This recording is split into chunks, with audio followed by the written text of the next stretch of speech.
You're watching Vagabrothers, and this is Uzbekistan.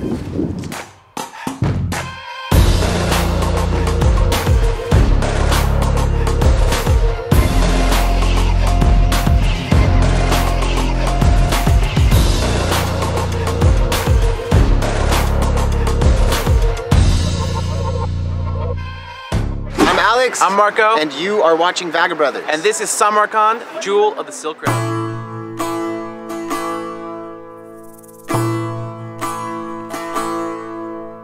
When you think of the great capitals of ancient civilizations, what do you think about?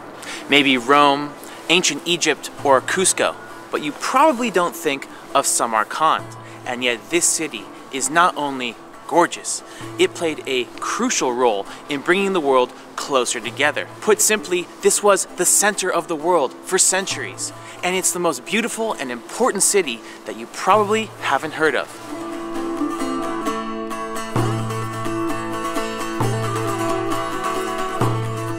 Samarkand is 2,700 years old, approximately the same age as ancient Rome or Babylon. Samarkand was a hub on the Silk Road, the ancient trading network that formed the first overland link from the Mediterranean to China, India, and Persia.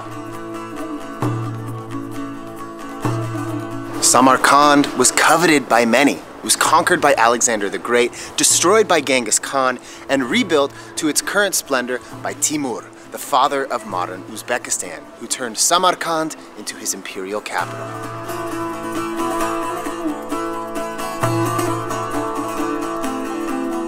This is the Registan, the central square of Samarkand and the most beautiful place in Central Asia.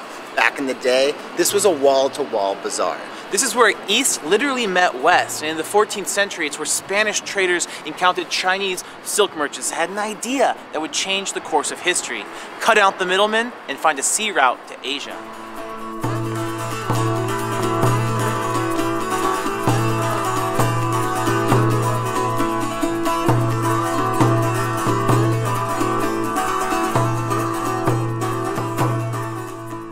This is super interesting for me. I've always been really passionate and curious about the history of globalization, how humanity went from a bunch of different distinct enclaves into a global village that we now are. And there's no place more crucial to that story than the cities of the Silk Road. This is really how the world became smaller by trade and also by the trading of ideas and conquest. It wasn't always a pretty story, but there is a very central role that this place played over the years. I'm really interested in learning more, and to that end, we are surrounded by these beautiful madrasas, which are like universities, and right behind me there's a symbol of a tiger and a deer, and this symbolizes the tiger being the student and the deer being knowledge and the sun being the teacher. So hopefully we're gonna learn a little bit on this trip and be like the tiger, get the deer, learn something along the way, and hopefully you guys do too.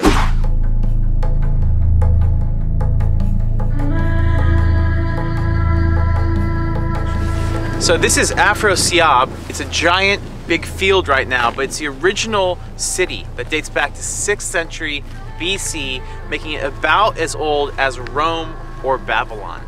It's pretty incredible to be in a complex like this, sprawling, massive ancient city that now just looks like a bunch of mounds. There's pottery shards everywhere. I'm literally holding what must have been a handle for a cup, but I think that coming here, seeing this, it really spawns a lot of questions.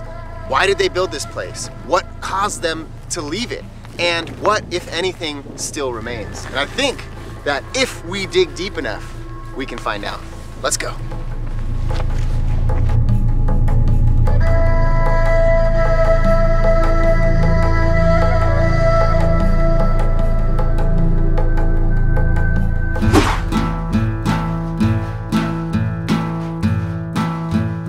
You ever live next to a construction site that seems like it would just never finish? Sagrada Familia in Barcelona, the 405 freeway back home in LA. Well, compared to this place, it's just a blink of an eye.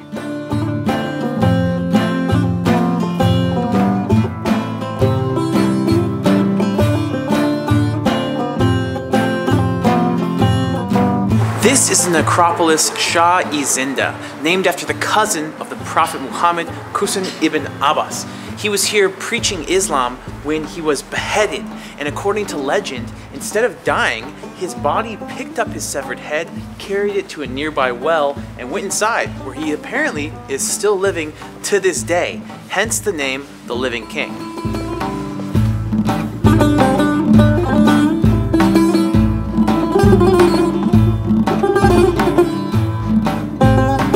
Whatever the truth, what we do know to be true is that locals have been building temples and mausoleums here since the 11th century, making it one of the longest continual construction sites in the world.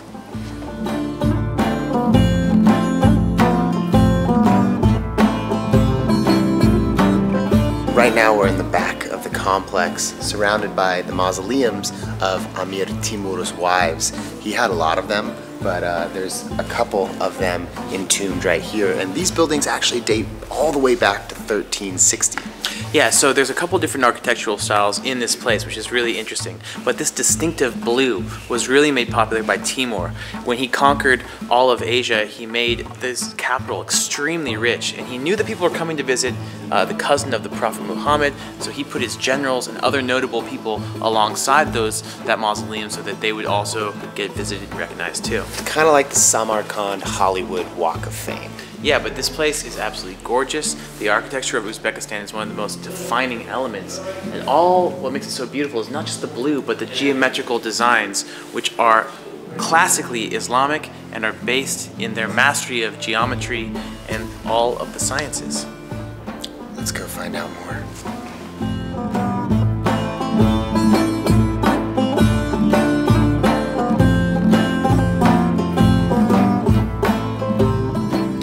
So we're standing in what remains of the observatory of Ulugh. He was the grandson of Timur, and unlike his grandfather, who spent time conquering the world, he was a scientific man. He built this observatory, and it is still accurate. The predictions they made back then of the motion of the planets, the inclination of the Earth, all sorts of astral observations are incredibly accurate to this day. It just goes to show how advanced the Islamic world was during the Middle Ages. When Europe was in the Dark Ages, they were working on science, they were translating Greek texts so that they actually survived and helped the West find its own renaissance.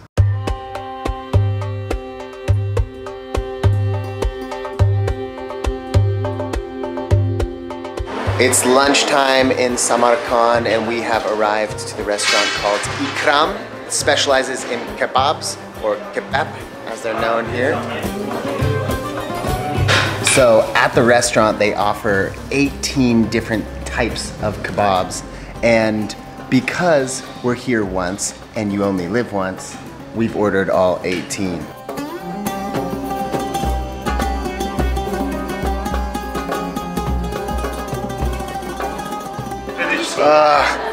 You know, one of the problems, or one of the benefits of traveling in this part of the world, is that vodka is a celebratory aspect of almost every meal. This is to get the body kind of going.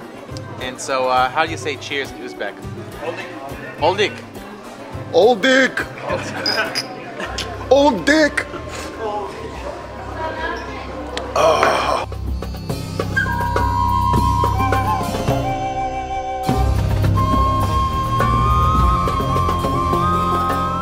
Well, somehow we've ended up in a large golf cart and we are getting transported from A to B. We've made new friends. Hello. Hello. And we're going to the next destination.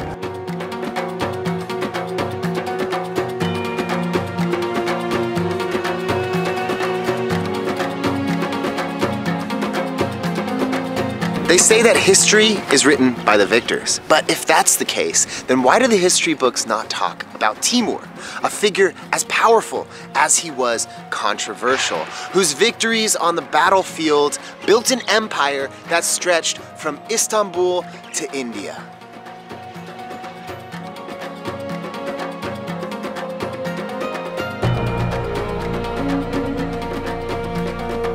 This is the Bibi Khanym Mausoleum, the final resting place of the wife of Timur.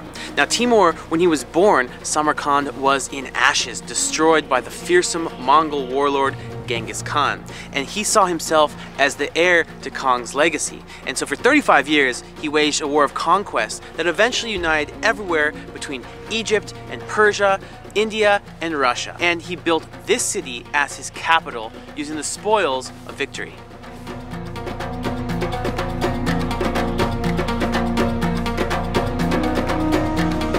In Uzbekistan, he's remembered as a hero who brought power, wealth, and prestige that's still celebrated and remembered today. Not so much in the places he conquered, who remember the brutal destruction of cities, the murder of tens of millions of people, and the ruthless repression of anyone who stood in his way, aka the Uzbekistan Tywin Lannister.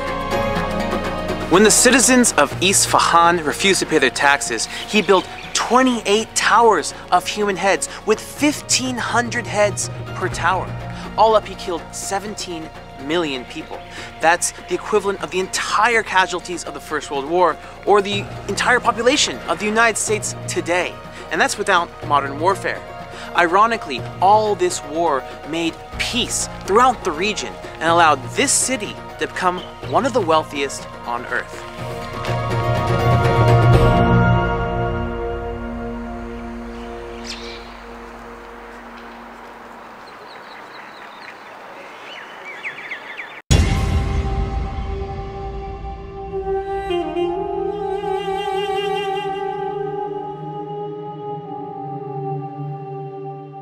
Wow, so ornate.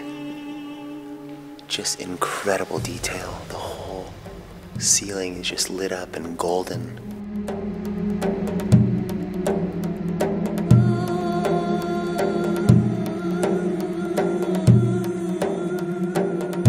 Do you believe in curses? You know, like ones involving the Staff of Ra, the Ark of the Covenant, Nazis? Well, don't leave just yet, because this story involves Nazis, curses, and guess what? It's real.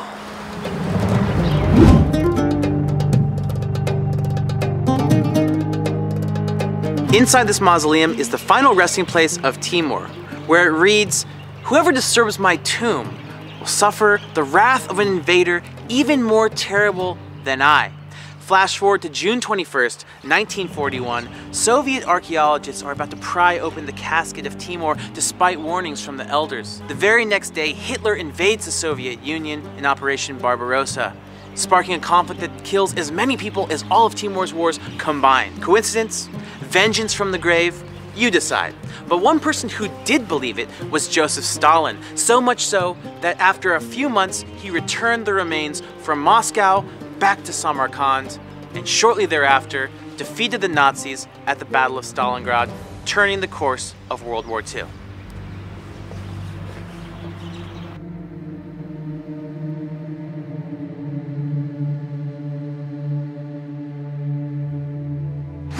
What a day!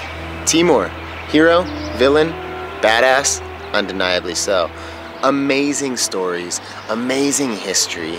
Here we are in the middle of Central Asia. We've eaten lamb sticks, you ate testicles, we drank a bunch of vodka, and we have had an epic adventure in Samarkand. I love days like this because travel really makes you realize how little you know about the world. And how little you are. Yeah, and how much more there is to explore. The fact that a city like this can exist with stories like this and a character like Timur, who most of us really don't even learn about in history, it's really humbling. It makes you realize how much more we have to discover. So on that note, you guys gotta stay tuned for the rest of the videos in this series. Yeah, we have quite a few more. The adventure is just getting started. Hopefully you're not eating any more testicles, but don't worry, we have a lot more to do. So if you enjoyed this video, please give it a big thumbs up, share it with your friends, subscribe, turn on notifications if you have not already, and as always, stay curious, keep exploring, and we'll see you on the Silk Road. Peace!